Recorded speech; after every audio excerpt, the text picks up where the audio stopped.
اس دار رسم کی محفل میں حق کہنے کا دستور نہیں، ہم اس دستور کو بدلیں گے، اعلان سنانے آئے ہیں، ہم باغی ہیں ہر باطل کے اور ہر باطل سے ٹکرائیں گے۔ الحمد لله حمدا كثيرا طيبا مباركا فيه، اما بعد۔ حالات کے قدموں پہ قلندر نہیں گرتا، حالات کے قدموں پہ قلندر نہیں گرتا، ٹوٹے جو بھی تارا وہ زمین پر نہیں گرتا، اور گرتے ہیں سمندر میں بڑے شوق سے دریا، اور گرتے ہیں سمندر میں بڑے شوق سے دریا، لیکن کسی دریا میں سمندر نہیں گرتا۔ واجب القدر اور معزز ساتھیوں، ہر چیز کی ابتدا سے قبل اس ثانی کے عقل و فہم میں اس کا تصور، اس کا نقشہ خاکہ و زاویہ دستور و منصور ہوتا ہے، جسے آئیڈیل سمجھ کر ثانی اپنی سند و کارکردگی کی داغ گیر پھروتا ہے۔ تو مدارس دینیہ بھی انہی فرائض حسینہ کی عمدہ لڑی ہے، اور اس کی بنیاد کی کڑیاں کہاں جا کر ملتی ہے؟ آج سے 1450 سال قبل جب رب کے لاڈلے پیغمبر صلی اللہ علیہ وسلم نے اپنی نبوت و رسالت، دعوت و فکر کی منور کرنوں کو قلب اطہر کے اندر سمونے کا ارادہ کیا، تو اس مقصد کے لیے صفا کے نام سے اس مشن کا آغاز کیا۔ تاریخ کے اوراق گواہ ہے کہ اس دینی درسگاہ نے دنیا کے نشیب و فراز میں کیا کیا عمدہ کردار ادا کیا۔ کہیں اس کے فضلاء اپنے پاس سے سنگ دل قلوب کو پگھلا رہے تھے، تو کہیں رات کی تاریکی کو اپنے آنسوں سے منور کر رہے تھے، تو کہیں درس و تدریس سے عالم کو جگمگا رہے تھے، تو کہیں گھوڑوں کی پشتوں پر میدانی کا آزار میں گلشن محمد کی آبیاری اپنے خون و جگر سے کر رہے تھے۔ آج کے دینی مدارس بھی انہیں اصحاب صفہ جیسا عمدہ کردار ادا کر کے عالم کو جگمگا رہے ہیں۔ تاریخ گواہ ہے جس دور میں بھی فتنوں نے الغار کی، تو مد مقابل دینی مدارس کے طلبہ، دینی مدارس کے علماء ڈٹ کر مقابلہ کرتے نظر آئے۔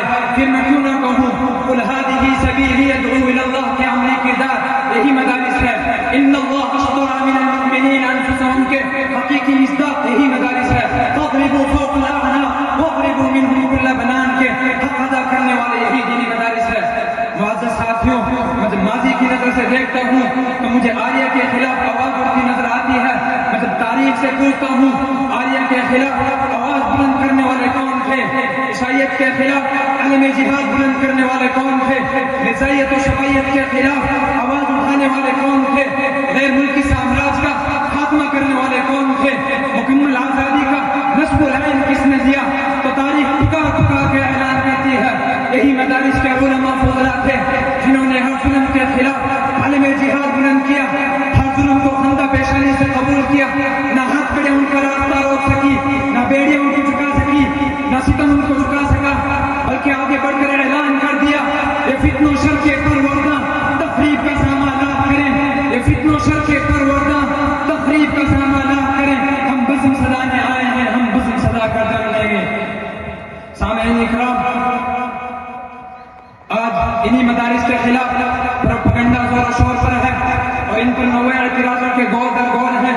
اسلام کے عقلی دشمن انگریز یہود و نصارہ اسلام کے ان کمزموں کو مٹانے میں مصروف ہیں، اسلامی احکامات سے کوس دور مسلم حکمران ان کے دوست ہیں، اور انہی مدارس نبویہ کے طلبہ آج مجبور ہیں۔ لیکن میری بات سن لیجیے، سمجھ لیجیے، دل میں اتار لیجیے، میرے اسلاف کے کارناموں کا مطالعہ کیجیے۔ جب بھی رب کی دھرتی پر کفر کا طوفان کھڑا کیا گیا، بدعت رسومات کو ہوا دی گئی، شیطانیت کو رواج دیا گیا، علماء ربانیین کو پھانسی پر لٹکایا گیا، مجاہدین پہ مقدمہ چلایا گیا، اور انہیں سر عام ہاتھوں سے لٹکایا گیا، حق و روح کا فرقن سے اڑایا گیا، تو انہی مدارس کے علماء فضلاء نے ان فتنوں کا ڈٹ کر مقابلہ کیا، اخوت و بھائی چارگی کو عام کیا، ظلم و جبر کو دفع کیا، اور اسلام کا پرچم بلند کیا۔